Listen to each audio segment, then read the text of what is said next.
टूटी हुई झाड़ू का क्या करें और इसका कौन सा सरल उपाय आपको करोड़पति भी बना सकता है। टूटी हुई झाड़ू को फेंकने से पहले यह वीडियो जरूर देखें। क्या आप जानते हैं कि झाड़ू 3 तरह की होती है? यह बात बहुत कम लोग जानते हैं, मगर यह सच है कि घर में रखी हुई झाड़ू भी आपके भाग्य को प्रभावित कर सकती है। अगर झाड़ू सही तरीके से न रखी जाए तो यह माता लक्ष्मी को घर में आने से भी रोक सकती है। इस वीडियो में हम आपको बताएंगे कि कौन सी झाड़ू शुभ होती है और कौन सी अशुभ। प्लास्टिक की झाड़ू, सीकों वाली झाड़ू और फूल वाली झाड़ू, इनमें से कौन सी झाड़ू आपके घर के लिए ठीक है और कौन सी आपके घर में दरिद्रता ला सकती है, ये सब आपको यहीं पता चलेगा। कई लोगों के मन में यह सवाल भी होता है कि झाड़ू घर की बहू लगाए या काम वाली बाई। इसका जवाब भी हम आपको देंगे, क्योंकि झाड़ू सिर्फ सफाई का सामान नहीं है, बल्कि इसे शास्त्रों में माता लक्ष्मी का प्रतीक माना गया है। झाड़ू अगर सही तरीके से इस्तेमाल की जाए तो ये इंसान को मालामाल बना सकती है, लेकिन अगर झाड़ू से जुड़ी कुछ गलतियां कर दी जाए तो वही इंसान कंगाल भी हो सकता है। हमारे शास्त्रों में झाड़ू से जुड़े कई शगुन और अपशगुन बताए गए हैं। झाड़ू को लेकर कुछ काम बिल्कुल नहीं करने चाहिए, वरना जीवन में परेशानियां आने लगती हैं। झाड़ू को सही दिशा में और सही ढंग से रखना बहुत जरूरी है, वरना ये माता लक्ष्मी की बहन अलक्ष्मी को आकर्षित करती है, जो कि दरिद्रता और संकटों की प्रतीक मानी जाती है। दोस्तों, अगर आपके जीवन में बार बार समस्याएं आ रही हैं, एक परेशानी जाती नहीं और दूसरी खड़ी हो जाती है, तो हो सकता है इसके पीछे आपके घर में रखी हुई झाड़ू की स्थिति भी एक कारण हो। अगर जीवन में सब कुछ सामान्य चल रहा है तो ठीक है, लेकिन अगर बार बार उथल पुथल हो रही है तो आपको एक बार झाड़ू से जुड़ी इन बातों पर ध्यान देना ही चाहिए। झाड़ू से जुड़ी ये सारी बातें आपके जीवन की दिशा बदल सकती हैं अगर आप उन्हें समझें और अपनाएं। तो चलिए जानते हैं कि झाड़ू का सही इस्तेमाल कैसे करें ताकि आपके जीवन में सुख, शांति और समृद्धि बनी रहे। जब आपके जीवन में एक परेशानी खत्म नहीं होती कि तभी दूसरी शुरू हो जाती है और घर में धन का लगातार नाश होता जा रहा होता है। आमदनी कम और खर्चे ज्यादा होते हैं, तो समझ लीजिए कि कहीं ना कहीं कुछ चीजें हमारे जीवन में ठीक नहीं चल रही। ऐसे हालात में हमें कुछ बातों का ध्यान रखना बहुत जरूरी हो जाता है। कई बार हम खुद ही अपने घर में नेगेटिव एनर्जी को बढ़ावा दे रहे होते हैं और हमें इसका पता भी नहीं चलता। इनमें से एक अहम चीज है झाड़ू जी। हाँ, झाड़ू जो दिखने में तो एक आम चीज लगती है, लेकिन इसका असर हमारे जीवन और घर की ऊर्जा पर बहुत गहरा होता है। झाड़ू अगर सही समय पर और सही तरीके से इस्तेमाल की जाए तो ये घर में पॉजिटिव एनर्जी ला सकती है, लेकिन अगर इसका गलत समय पर या लापरवाही से उपयोग किया जाए तो गरीबी और दरिद्रता को आने में देर नहीं लगती। आज के समय में ज्यादातर लोग मॉडर्न लाइफस्टाइल जी रहे हैं, नौकरियां हैं, समय की कमी है और इसी भागदौड़ में अक्सर लोग ध्यान नहीं दे पाते कि घर में क्या हो रहा है। लेकिन सच तो यह है कि जब से ये दुनिया बनी है तब से लेकर आज तक ऐसा कोई घर नहीं रहा जहां झाड़ू का इस्तेमाल न हुआ हो।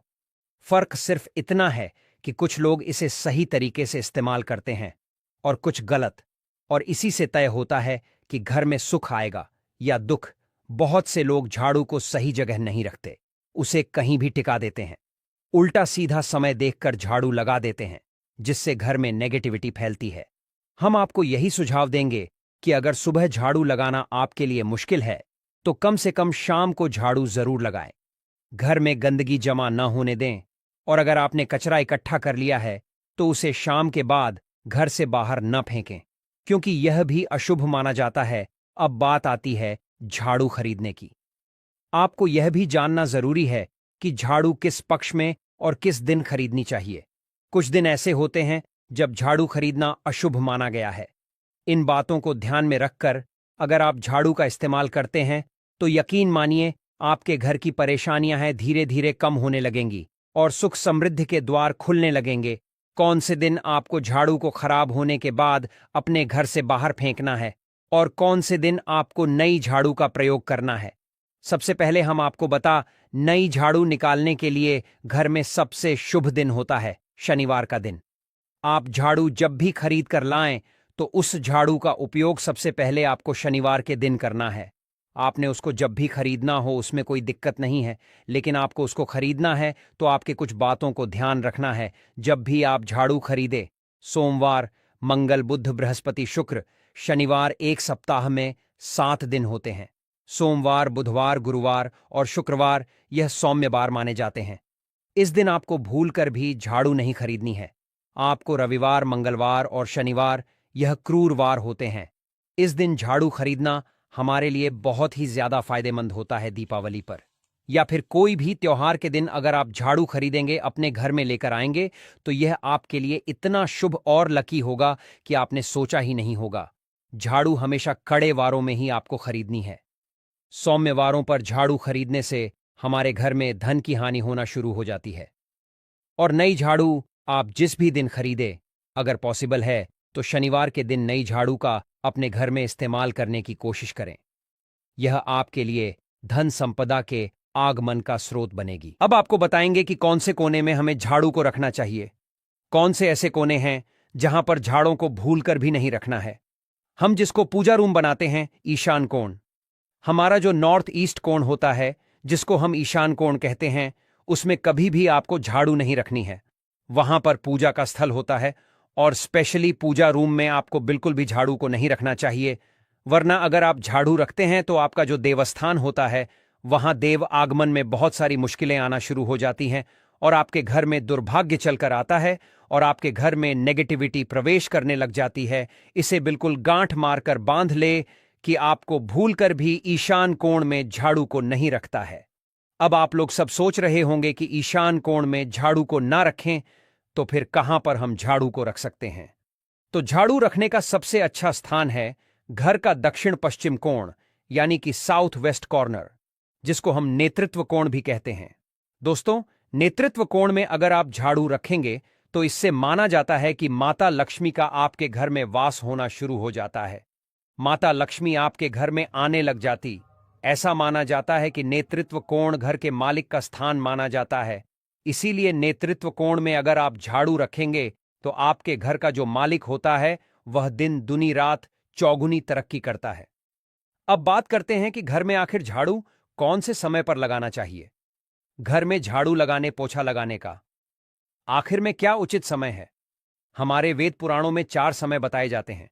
जो व्यक्ति रात के समय में झाड़ू लगाता है उसके घर में दरिद्रता अपने पैर पसार लेती है। आजकल की मॉडर्न युग में अगर पॉसिबल नहीं है, आपके साथ मजबूरी है, तो आपको बहुत सोच विचार करने की जरूरत है। घर को साफ रखना ताकि माता लक्ष्मी हमारे घर में अपने आप वास करने लग जाएं। माता लक्ष्मी उस घर में अपना निवास स्थान बना पाए। लक्ष्मी मां निवास स्थान बनाने के लिए उन्हें साफ स्वच्छ जगह चाहिए होती है। इसीलिए घर में माता लक्ष्मी के रहने के लिए साफ सुथरा स्थान चाहिए होता है। अगर आप झाड़ू को रात में लगाएंगे, आपकी बहुत बड़ी मजबूरी है जिसके कारण आपको रात में झाड़ू लगाना पड़ रहा है, तो आपको क्या करना है? कचरा बाहर नहीं फेंकना है। झाड़ू लगाते समय कभी भी पांव से झाड़ू को भूलकर भी स्पर्श नहीं करना है। अगर गलती से पांव से झाड़ू स्पर्श भी हो जाए तो उसे छूकर क्षमा मांग लेना चाहिए। ऐसा माना जाता है कि झाड़ू को पैर लगाने से माता लक्ष्मी हमारे घर में चलकर नहीं आती है, बल्कि उनके स्थान पर अलक्ष्मी हमारे घर में स्थान बना लेती हैं। यह सुनने में बहुत अजीब लगता है, लेकिन अगर हम वैज्ञानिक दृष्टि से देखें तो जब हमारा पैर झाड़ू से लगता है तो झाड़ू से कीटाणु हमारे शरीर में लग सकते हैं। आपने अक्सर सुना होगा घर पर हमारे माता पिता को डांटते हुए कि झाड़ू को पांव मत लगाओ, तो वह इसीलिए कहते हैं क्योंकि झाड़ू को धर्म से जोड़कर देखा जाता है। असल बात क्या है? जब आप झाड़ू को पैर लगाएंगे, आपके पैर गंदे हो जाएंगे और झाड़ू को पांव लगाने से माता लक्ष्मी का अपमान माना जाता है। जब आप झाड़ू को पांव लगाते हैं तो माता लक्ष्मी आपसे रुष्ट हो जाती है और उसी तरह आपके घर में कीटाणु आपके पूरे घर में पांव में लगकर फैल जाती हैं, क्योंकि आप पूरे घर में घूमते हैं। कभी भी झाड़ू में पांव नहीं लगाना है। झाड़ू में अगर पांव लग गया तो तुरंत ही धोना जरूर चाहिए। शाम को सूर्यास्त होने से पहले झाड़ू की मिट्टी को कभी भी घर से बाहर नहीं फेंकना चाहिए। शास्त्रों में इस मिट्टी को मात्र मिट्टी नहीं माना जाता और इसे घर के बाहर निकलने पर माता लक्ष्मी हमारे घर से सदा के लिए बाहर चली जाती हैं और उनकी जगह उनकी बहन अलक्ष्मी का प्रवेश हो जाता है। दोस्तों, ध्यान रखें, हमेशा ही घर में झाड़ू को छुपाकर रखना चाहिए। आपको भूलकर भी कभी भी खुले स्थान में झाड़ू को नहीं रखना है। अगर आप झाड़ू को खुले स्थान में रखेंगे तो इसे बहुत बड़ा अपशगुन माना जाता है। इसीलिए हमेशा ट्राई करें कि आप अपने घर में झाड़ू को ऐसी जगह छुपाकर रखें जहां पर बाहर वाले की नजर आपके झाड़ू पर ना पड़े। अब आप सोच रहे होंगे कि हम अपनी झाड़ू को कहां पर रखें, हम छुपा के कहां पर रखें। तो आप पलंग के नीचे अपनी झाड़ू को रखने की सोच रहे होंगे, लेकिन आपको बिल्कुल भी ऐसा नहीं करना है, वरना आपके घर से अनाज बहुत जल्दी खत्म हो जाएगा। इसीलिए आपको घर में पलंग के नीचे झाड़ू नहीं रखनी है। साथ ही साथ स्वास्थ्य संबंधी परेशानियां आपके घर में जन्म ले लेंगी। अगर कोई बच्चा अचानक घर में झाड़ू लगाने लग जाए तो समझिए कि आपके घर में मेहमान आने वाले हैं। यह सब हमारे झाड़ू से जुड़े हुए शगुन और अपशगुन हैं। सूर्य से पहले घर में नियमित रूप से पोछा लगाने से आपके घर में माता लक्ष्मी का निवास होने लग जाता है। लेकिन पुराने समय की एक मान्यता ऐसी भी है कि गुरुवार के दिन घर में पहुंच न लगाए। ऐसा करने से माता लक्ष्मी हमसे रुष्ट होकर चली जाती है। शेष सभी दिनों में आप पोछा लगा सकते हैं, आज के जमाने में पॉसिबल नहीं है। ध्यान रखना कि आज कौन सा दिन है और कल कौन सा दिन होगा। तो अगर आप बहुत ज्यादा मानते हैं तो आप इस चीज में थोड़ा ध्यान दे सकते हैं। पोछा लगाने वाले पानी में कोशिश करें कि रोज 1 चम्मच या आधा चम्मच अपने पौंछ में नमक डालें। नमक तो बहुत सस्ता आता है, आप बाजार से समुद्री वाला खड़ा नमक लेकर आएं और अपने डब्बे में भर कर रख लें, और उसमें आप 1-2 चम्मच अपने पोछा लगाने वाले पानी में डालें। आप पूरे घर में पोछा लगाएंगे तो आपके घर में सदैव सुख समृद्धि बनी रहेगी। आपको शनिवार रविवार जब भी आपको दिन याद ना आए, उस दिन बिना विचार करें पोछे के पानी में खुशी खुशी नमक डालकर पोछा लगा सकते हैं। इससे आपको कोई दोष नहीं लगेगा। आप देखेंगे कि आपके घर से जितनी भी नेगेटिव एनर्जी थी वह समाप्त हो गई है और आपके घर में पॉजिटिव एनर्जी का वास होने लगा है और आपके घर में सदैव शांत माहौल बना रहेगा। ध्यान रखें, अगर आप गांव में रहते हैं तो अक्सर ऐसा होता है कि अगर नहीं है तो हमारे बंगले का गेट कभी खुला रह जाए तो गाय भैंस जानवर हमारे घर में घुस आते हैं। तो ऐसे में कभी भी गाय या कोई भी जानवर को डोर झाड़ू से आपको भूलकर भी नहीं मारना है। अगर आपके घर में से कोई भी व्यक्ति शुभ कार्य के लिए निकल रहा है तो उसके बाद तुरंत आपको अपने घर में भूलकर भी झाड़ू नहीं लगानी चाहिए। कम से कम उस व्यक्ति के जाने के बाद 8 घंटा आपको रुकना चाहिए। जब कोई व्यक्ति आपके घर से निकल जाए उसके तुरंत बाद झाड़ू लगाना शास्त्रों में अच्छा नहीं माना गया है। ऐसा कहा जाता है कि ऐसा करना मृत्यु का संकेत माना जाता है, इसलिए इससे बचना चाहिए। झाड़ू को कभी भी खड़ी करके नहीं रखना चाहिए। बहुत सारे लोग आदतन झाड़ू को दीवार के सहारे खड़ा करके रख देते हैं, लेकिन यह एक बड़ा अपशगुन होता है और घर में नकारात्मकता को आमंत्रण देता है। अगर आप नए घर में प्रवेश कर रहे हैं और चाहते हैं कि वह घर आपके लिए सौभाग्य लेकर आए, तो जब आप गृह प्रवेश करें तो अपने साथ झाड़ू जरूर लेकर जाएं। शास्त्रों के अनुसार झाड़ू में माता लक्ष्मी का वास होता है। जब आप झाड़ू को घर के अंदर लेकर जाते हैं तो इसका मतलब होता है कि माता लक्ष्मी भी आपके नए घर में प्रवेश कर रही हैं। इससे आपके घर में सुख समृद्धि और बरकत बनी रहती है। झाड़ू लगाने का समय भी बेहद अहम होता है। खासकर सूर्यास्त के समय या सूर्यास्त के तुरंत बाद झाड़ू नहीं लगानी चाहिए। उस समय बहुत सारे टोने टोटके किए जाते हैं और ऐसी मान्यता है कि उस वक्त झाड़ू लगाने से घर से लक्ष्मी चली जाती है।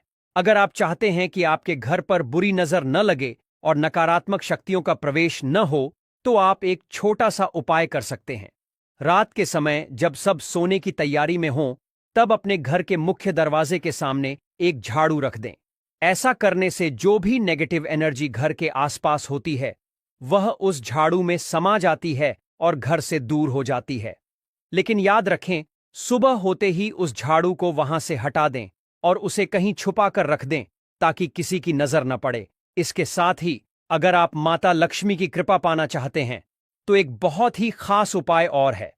किसी भी बड़े त्योहार वाले दिन या फिर जब कोई विशेष ज्योतिषीय घटना हो, जैसे ग्रहण, पूर्णिमा, अमावस्या या कोई शुभ योग, या फिर आप कुछ तय न कर पाए, तो शुक्रवार का दिन चुनें। उस दिन ब्रह्मा मुहूर्त में यानी सुबह तकरीबन 4:30 बजे आपको 3 बिल्कुल नई झाड़ू लेकर किसी नजदीकी मंदिर जाना है। ध्यान रखें कि यह झाड़ू किसी को दिखाई न दें और आप गुप्त रूप से उन्हें मंदिर में छोड़कर आ जाएं। गुप्त दान को शास्त्रों में बहुत पुण्यदायक और फलदायक बताया गया है।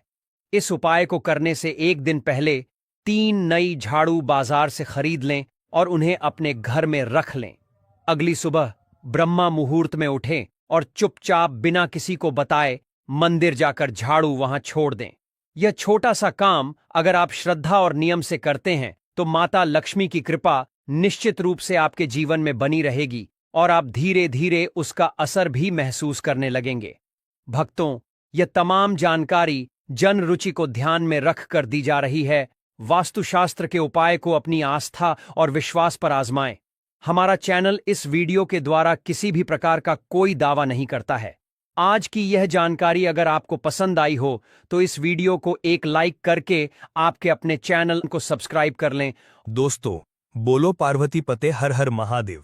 प्रिय भक्तों, तुलसी माता इस वीडियो को जो भी सच्चे दिल से लाइक करे, इस चैनल को सब्सक्राइब करे, उसके घर में आप स्थायी रूप से निवास करें, उसकी झोली खुशियों से भर दें और उसके घर में कभी रुपयों पैसों की कमी ना होने पाए। तुलसी माता को जल देते समय बोलने चाहिए ये 3 शब्द जिनसे सभी मनोकामनाएं पूरी होती हैं। आज हम इस वीडियो में जानेंगे कि तुलसी माता को जल देते वक्त कौन से शब्द बोलने चाहिए। किसी समय की बात है, भगवान विष्णु विश्राम कर रहे थे। तभी देवी लक्ष्मी वहां आईं और भगवान विष्णु से तुलसी माता को जल देने के महत्व के बारे में पूछा। भगवान विष्णु ने उन्हें तुलसी माता को जल देने के महत्व को विस्तार से बताया। तब देवी लक्ष्मी ने कहा, हे स्वामी, आपने मुझे तुलसी माता के महत्व के बारे में बताया, लेकिन अब मैं ये जानना चाहती हूँ कि तुलसी माता को जल कैसे देना चाहिए, उनकी सेवा की सबसे श्रेष्ठ विधि क्या है और जल देते समय कौन सा मंत्र बोलना चाहिए। भगवान विष्णु ने उत्तर दिया, प्रिय देवी, जैसा कि मैंने तुम्हें तुलसी माता के महत्व के बारे में बताया, उसी तरह तुलसी माता को जल देते समय बोला जाने वाला मंत्र भी बहुत महत्वपूर्ण है। ये मंत्र 3 शब्दों का है, लेकिन इसका असर अत्यंत शुभ और कल्याणकारी है। जो भी रोज तुलसी माता को जल देते समय इन 3 शब्दों का उच्चारण करेगा, उसके घर में मां लक्ष्मी का वास होगा, उसकी दरिद्रता समाप्त हो जाएगी और उसे अपार धन धान्य की प्राप्ति होगी। मंत्र के महत्व को बताते हुए भगवान विष्णु ने कहा, इस मंत्र का महत्व सुनने से ही मनुष्य के सभी पाप नष्ट हो जाते हैं। उसे हजारों वर्षों तक तुलसी माता को जल देने के पुण्य का फल मिलता है। फिर भगवान विष्णु ने देवी लक्ष्मी को एक कथा सुनाई। उन्होंने कहा, दक्षिण दिशा में यमनगरी नामक एक नगर था, जहां रमेश नामक एक ब्राह्मण रहता था। वह अत्यंत पापी और गलत कामों में लिप्त व्यक्ति था। जन्म से ब्राह्मण होते हुए भी वह धार्मिक कार्यों से दूर रहता था। न वह पूजा करता, न ध्यान, न जप और न ही किसी का सत्कार करता। वह मदिरापान और मांसाहार भी करता था और हमेशा अनैतिक कार्यों में व्यस्त रहता था। और वह ब्राह्मण दिन में खेत में काम करके पत्ते बेचकर अपनी जीविका चलाता था और रात में वेश्याओं के पास जाता था। इस तरह उसने अनेक वर्षों तक अपना जीवन इसी पापपूर्ण तरीके से बिताया।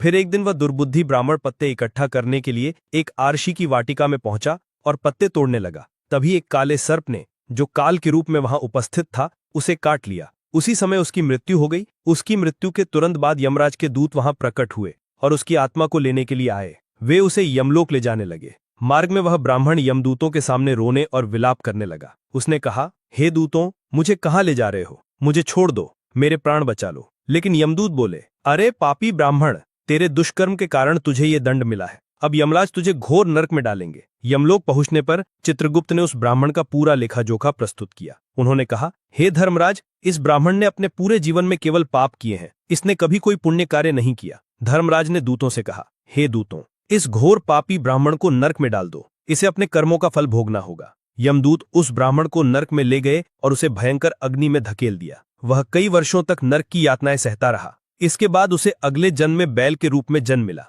बैल का शरीर पाकर उसने भारी बोझ उठाने का कार्य किया। उसका मालिक उसे दिन रात काम करवाता था। जब उसकी शक्ति समाप्त होने लगी तो मालिक ने उसे एक लंगड़े आदमी को बेच दिया। वह लंगड़ा आदमी उस बैल का उपयोग अपने बोझ उठाने के लिए करता था। बैल ने 8 वर्षों तक उसकी सेवा की। फिर एक दिन वह बैल लंगड़े आदमी को लेकर एक ऊंचे पर्वत पर चढ़ा। अधिक परिश्रम और थकान के कारण वह बैल मूर्छित होकर गिर पड़ा और अंतिम सांसें लेने लगा। वहां खड़े लोगों को उस बैल पर दया आ गई। उन्होंने उसके मुख में पानी डालने का प्रयास किया। उसी भीड़ में एक पुण्यात्मा व्यक्ति भी था। उसने अपने पुण्य का थोड़ा भाग उस बैल को दे दिया। इसे देखकर अन्य लोगों ने भी अपना पुण्य उसे देना शुरू कर दिया। उसी भीड़ में एक वेश्या भी खड़ी थी। सभी अपना पुण्य उस बैल को देकर उसका उद्धार करने का प्रयास कर रहे थे। ये देखकर उसने भी अपना पुण्य उस बैल को दे दिया। कुछ देर बाद उस बैल की मृत्यु हो गई। फिर उस स्थान पर यमदूत आए और उस बैल के शरीर से उस ब्राह्मण की आत्मा को निकालकर यमलोक ले गए। यमलोक पहुंचने पर उसे यमदेव के सामने प्रस्तुत किया गया। चित्रगुप्त ने जब उसका लेखा जोखा देखा तो वे चकित रह गए। वेश्या के द्वारा दिए गए पुण्य के कारण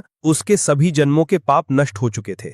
यमदेव ने कहा, हे ब्राह्मण, उस वेश्या ने तुझे अपना पुण्य देकर तुझ पर बड़ा उपकार किया है। उसी के पुण्य के असर से तुम्हारे सभी पाप नष्ट हो गए हैं। इसीलिए अब तुम्हें फिर से मनुष्य जन्म प्राप्त होगा। इस तरह वह ब्राह्मण पृथ्वी पर एक उत्तम ब्राह्मण कुल में जन्म लेता है। उस महापुण्य के असर से उसे अपने पूर्व जन्म की सारी बातें याद आने लगती हैं। जब वह बड़ा होता है तो उसे यह ध्यान आता है कि पिछले जन्म में जब वह बैल था तब एक वेश्या ने उसे अपना पुण्य दिया था। उसके मन में उस वेश्या के बारे में जानने की उत्सुकता जागती है। वह वेश्या का पता लगाकर उसके नगर में पहुंचता है। वहां वह वेश्या, जो अब बूढ़ी हो चुकी थी, उसे मिल जाती है। वह ब्राह्मण उसके सामने जाकर बार बार प्रणाम करता है और धन्यवाद देने लगता है। वेश्या उससे पूछती है, हे ब्राह्मण श्रेष्ठ, आप कौन हैं और किस कारण मुझे धन्यवाद दे रहे हैं? मैंने आपका कौन सा कार्य किया है जिसके लिए आप मुझे धन्यवाद दे रहे हैं? नमस्कार कर रहे हैं। तब ब्राह्मण कहता है, हे माँ, मैं वही बैल हूं जिसे तुमने अपना पुण्य देकर जीवन दान दिया था। अपने पाप कर्मों के कारण मुझे पिछले जन्म में बैल बनना पड़ा। उस पर्वत पर जब मैं अंतिम सांसें ले रहा था तब तुमने अपना पुण्य मुझे दे दिया था। उसी पुण्य के असर से ही आज मुझे फिर से मनुष्य जन्म मिला है और अपने पूर्व जन्म की सारी बातें याद हैं। किंतु हे माँ, मैं यहाँ ये जानने आया हूँ कि तुमने मुझे कौन सा पुण्य दिया था जिससे मेरे सभी पाप नष्ट हो गए। मैं उस पुण्य के बारे में जानना चाहता हूँ। तब वैश्या ने कहा, हे ब्राह्मण श्रेष्ठ, मैंने तो अपने जीवन में कोई पुण्य का कार्य नहीं किया है, पर मेरे घर में एक तोता है जो पिंजरे में रहकर हमेशा कुछ बोलता रहता है, जिसे सुनकर मेरा अंतःकरण पवित्र हो गया।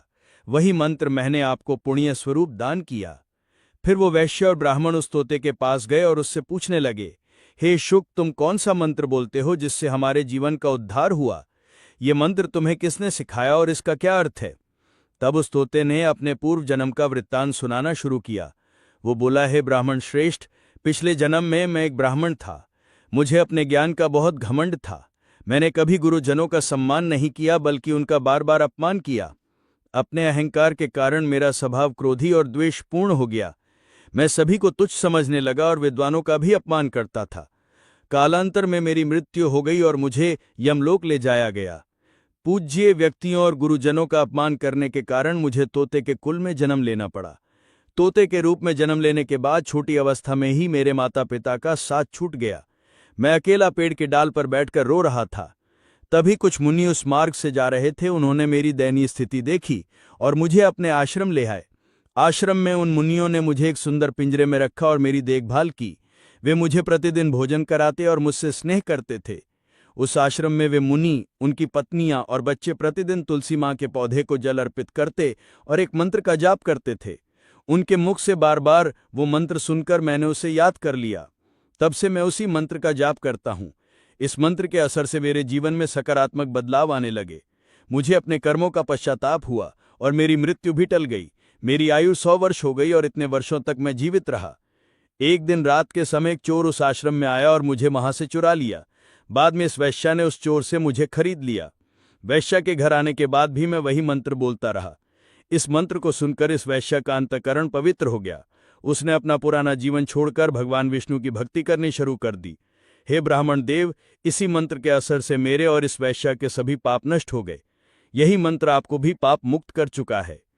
इस तरह तोते ने उस ब्राह्मण और वैश्या को पूरा वृत्तांत सुना दिया। ये ब्राह्मण और वैश्या दोनों बहुत प्रसन्न हुए। उन्होंने तय किया कि अब वे प्रतिदिन तुलसी माँ को जल अर्पित करेंगे और उस मंत्र का जाप करेंगे। कुछ समय बाद उस ब्राह्मण, वैश्य और तोते ने मंत्र के असर से दिव्य विमानों में बैठकर विष्णु लोक की यात्रा की। भगवान विष्णु ने देवी लक्ष्मी से कहा, हे देवी, देखा आपने, केवल तुलसी माँ के मंत्र के असर से उस तोते, वैश्य और ब्राह्मण के सभी पाप नष्ट हो गए। इसीलिए हर व्यक्ति को प्रतिदिन तुलसी माँ को जल अर्पित करते हुए इस मंत्र का जाप जरूर करना चाहिए। वो मंत्र इस तरह है, ओम वृंदावनाय स्वाहा, ओम वृंदावनाय स्वाहा। जो स्त्री प्रतिदिन तुलसी माँ के सामने इस मंत्र का उच्चारण करेगी वो सौभाग्यशाली बनेगी। जो पुरुष इसका जाप करेगा उसे अक्षय धन की प्राप्ति होगी। जिस घर में प्रतिदिन तुलसी माँ की पूजा होगी वहां लक्ष्मी जी का सदा वास रहेगा। तुलसी माँ का ये मंत्र फलदायी और सिद्धियों को प्रदान करने वाला है। स्त्रियों को स्नान के बाद बाल बांधकर मांग में सिंदूर लगाकर तुलसी माँ को जल चढ़ाना चाहिए। साथ ही तुलसी माँ की परिक्रमा करनी चाहिए। शाम के समय तुलसी माँ के पास दीपक जलाने से घर में सुख समृद्धि आती है। भगवान विष्णु की पूजा तुलसी माँ के बिना अधूरी है। तुलसी का एक पत्ता चढ़ाने से भगवान को उतनी प्रसन्नता मिलती है जो हजारों अमृत के घड़ों से नहलाने पर भी नहीं मिलती। जो भी व्यक्ति तुलसी माँ का सम्मान करेगा और उनके इस मंत्र का जाप करेगा उसे न केवल इस लोक में बल्कि परलोक में भी शुभ फल प्राप्त होगा। ऐसा फल तुलसी के पत्तों के दान से मिलता है जो मृत्यु के समय अपने मुख में तुलसी के पत्तों का जल ग्रहण करता है। ऐसा व्यक्ति अपने सभी पापों से मुक्त होकर भगवान विष्णु के धाम जाता है।